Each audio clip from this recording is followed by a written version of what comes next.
தக்காளி 1, பூண்டு 2, ஒரே ஒரு வெங்காயம், கொஞ்சமாக சால்ட்டு.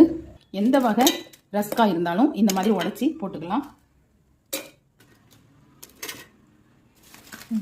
இப்போ நாம் இதை பொடி பண்ணி எடுத்துகிட்டு வந்துடலாம். இப்போது ரஸ்க்கு பொடி இதில் சேர்த்தாச்சு. இப்போ நம்ம அரைச்சிருந்தோம் இல்லையா, அதை இதோட கொஞ்சமாக சேர்த்துக்கலாம். சில்லி பவுடர் சேர்த்துக்கலாம். இதை நல்லா கலந்துக்கலாம். இதில் தண்ணி ஊற்ற வேண்டாம். நாம் அந்த பேஸ்ட் அரைச்சோம் இல்லையா, அதை வச்சே கலந்துக்கலாம். இது நல்லா இப்போ கலரிடலாம். இப்போ இந்த பதத்துக்கு நாம் அதை ஆக்கி வச்சுக்கணும். இப்போ எந்த மாதிரி இருக்கணும் அப்படின்னாலும் அந்த சைஸு எல்லாம் போட்டுக்கலாம். இப்போ நம்ம எல்லாத்தையும் இப்படி சைஸ் பண்ணிட்டோம். நாம் பொரிச்சு எடுத்துடலாம். நாம் இப்போ கொஞ்சம் ஆயில் விட்டுடலாம். இப்போ நாம் திருப்பிடலாம். இது நல்லா வேகட்டும். ரெடி ஆயிடுச்சு.